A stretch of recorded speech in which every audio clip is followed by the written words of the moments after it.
ସମୟର ବିଡ଼ମ୍ବନା ଆପଣ ମାନେ ବ୍ୟସ୍ତ ହେଇଗଲେଣି ମୁଁ ଜାଣିପାରୁଛି। ମଞ୍ଚାସୀନ ସମସ୍ତେ ଅତିଥି ଯେଉଁ ଉପସ୍ଥିତ ଅଛନ୍ତି ସମସ୍ତଙ୍କ ନିକଟରେ ସମସ୍ତେ ବିଶେଷଜ୍ଞ ମୋ ଗୁରୁ ହେବେ। ମୁଁ ବୟସ ବହୁତ ଅଳ୍ପ, ଶିକ୍ଷାର ମଙ୍ଗ ଧରିଛି। କେବଳ ପିଲାମାନଙ୍କୁ ସ୍ୱଳ୍ପ ସମୟ ମଧ୍ୟରେ କହିବି, ମୁଁ ଯେମିତି ଯେତେବେଳେ ତମମାନଙ୍କ ଭଳିଆ ଛିଡ଼ା ହୁଏ ଭାଷଣ ଶୁଣିବା ପାଇଁ ମୋତେ ଜମାରୁ ଭଲ ଲାଗେ ନାହିଁ। ଏଇଟା ପୁରା ବାସ୍ତବିକ କଥା। ପ୍ରତିଟି ପିଲା କଲଚରାଲ ପ୍ରୋଗ୍ରାମ ସାଂସ୍କୃତିକ କାର୍ଯ୍ୟକ୍ରମ ଦେଖିବା ପାଇଁ ବ୍ୟସ୍ତ। ଯେଉଁ ତଳେ ବସିଛନ୍ତି ମୋ ମା ମାନେ, ଭଉଣୀ ମାନେ ଏବଂ ମୋର ଛାତ୍ରଛାତ୍ରୀ ମାନେ ସମସ୍ତଙ୍କୁ ଇଂରାଜୀ ନବବର୍ଷର ହାର୍ଦ୍ଦିକ ଅଭିନନ୍ଦନ। କେବଳ ତାଙ୍କୁ ସଂକ୍ଷେପରେ ଗୋଟିଏ ମିନିଟରେ ତାଙ୍କ ନିକଟରେ ପହଞ୍ଚିବା ପାଇଁ ଚେଷ୍ଟା କରିବି। ମୋର ମଧ୍ୟ ଶାରୀରିକ ଅସୁସ୍ଥତା ରହିଛି, ସାରଙ୍କର ଭଲ ପାଇବା ଯୋଗୁଁ ମୁଁ ଉପସ୍ଥିତ ହେଇଛି। କେବଳ ଗୋଟିଏ ଜିନିଷ, ପ୍ରତି ବିଦ୍ୟାଳୟରେ ପବନ ଅଛି କିନ୍ତୁ ଶ୍ରୀମାନ ଆବାସିକ ବିଦ୍ୟାଳୟରେ ପବନ ଭିତରେ ଜୀବନ ଅଛି। ଏହାର କାରଣ କ'ଣ ନା ଯୋଉଠି ଏଭଳି ଗୁରୁମାଙ୍କୁ ଆମେ ପାଇଛୁ, ମଣିଷ ଗଢ଼ା କାରଖାନାରେ ମୁଖ୍ୟ କାରିଗର ଯଦି ସୁନ୍ଦର ଥିବ ପ୍ରତିଟି ମୂର୍ତ୍ତି ସୁନ୍ଦର ଭାବରେ ପ୍ରତିସ୍ଥାପନ ହେଇପାରିବ। केवल पिलामानंको मु गोटे कथा कहबी, मंजिल चाहे कितना दूर क्यों ना हो, मंजिल चाहे कितना दूर क्यों ना हो, लक्ष्य मेरा अर्जुन का तीर सा होगा। मंजिल चाहे कितना दूर क्यों ना हो, लक्ष्य मेरा अर्जुन का तीर सा होगा। चाहे मुझ में कितना कमी क्यों ना हो, चाहे मुझ में कमी कितना क्यों ना हो, मनवल मेरा सीमा पर खड़ा हुआ वीर सा होगा। मनवल मेरा सीमा पर खड़ा हुआ वीर सा होगा। मत कोशिश कर चाहने के किसी को इस जमाने पर, क्योंकि बड़ा बेदर्द निगाह है इस जमाने का, क्योंकि बड़ा बेदर्द निगाह है इस जमाने का। मत चाहने का कोशिश कर किसी को, बड़ा बेदर्द निगाह है इस जमाने का। खुद को इतना काबिल बना कि जमाना तुझे चाहने लगे। तो गोटे कथा कोई भी पिला माने सबु बेले निज बापा मां को, गुरुजनों को आशीर्वाद दबा पाई, भल पाइबा पाई, आशीर्वाद नबा पाई चेष्टा करिवो। छोटिया उक्ति द्वारा मु आपण मानक निकट रे पहुंचबा पाई चेष्टा करिवि। सुंदर विद्यालय आपण माने चयन करछंती। ए विद्यालय जो विद्यालय रे जो गुरुजी गुरुमा माने अछंती सुंदर व्यक्तित्व अधिकारी, तांको निकट रे सुंदर गुण गारिमा रहिछि, ज्ञान रहिछि। तेणु आपण माने उपयुक्त विद्यालय चयन करछंती, जो विद्यालय रे आपणकर पिला बहुत उच्च, बहुत आकांक्षी होई परिबो, बहुत आगो को पहुंची परिबो। तेणु मु गोटे कथा कहबी जे जेते बेले गरम छुट्टी पड़े मु पिला मानक निकट रे बहुत शीघ्र पहुंचेबा पे चेष्टा करे। कथा पिला मानकू, अभिभावक मानकू जदी खुशी न दउथिबो मु एई उक्ति परे चाली जिबी, किंतु मु जेते पहुंचे बहुत शीघ्र पहुंचेबा पे चेष्टा करे।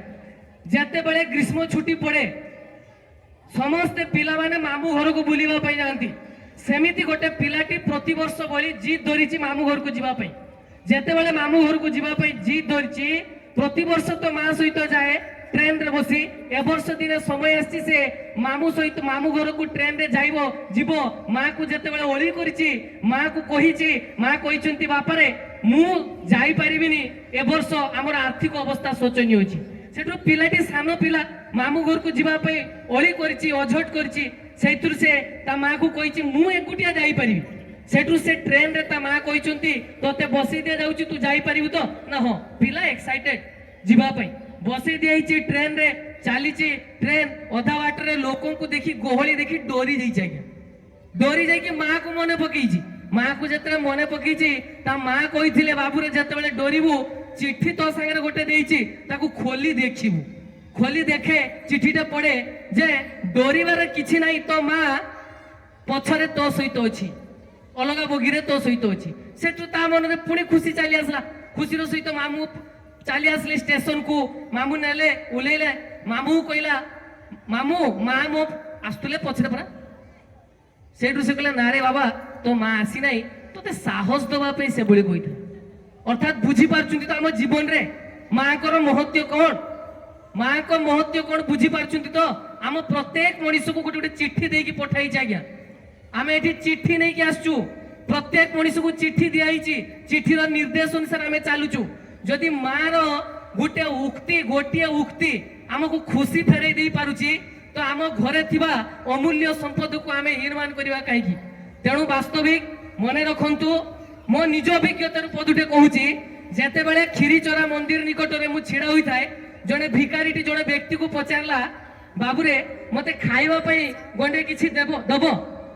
सेठु से कहला आज्ञा मु किछि आनी नाही, मो पाखरे पैसा नाही, मो पाखरे पर्स नाही। सेठू से लोकटी कहले कहले आज्ञा क्षमा करिवे मो पाखरे किछि नाही मु जदी आसंता काली आसीबी आपन 50 टंका देई दे सेठू से भिखारी जण कहले कहले बाबा रे तू प्रतिदिन पर्स भूली पळिया काहे की भूली पळिया ना आजि का दुनिया रे के क्षमा मागिवा पय नाराज क्षमा के मागिबे ना आज्ञा क्षमा मागिले हमर अभिजात्य नष्ट होई जाए किंतु क्षमा मागिबा द्वारा संपर्कर बंधन चिरदिन पय बंधुत्वर सहित रही जाए तेणु वास्तविक मोले किसी कहबी ना कहया बहुत किसी अच्छी मुझे लोकों निकट में पहुंचे बहुत सामने पहुंचा चेष्टा करे भाभी बहुत किसी कह आपण खुशी करी समय स्वल्पता आपण मैंने उपयुक्त विद्यालय चयन कर खुशी रुहतु सुस्थ रुहतु प्रभु आपण मानक सदा सर्वदा सुस्थ सबल सुंदर रखु आपण मानकर पिला मानकर भविष्य को उज्जवलमय करंतु। वंदे उत्कल जननी। जय हिंद जय भारत।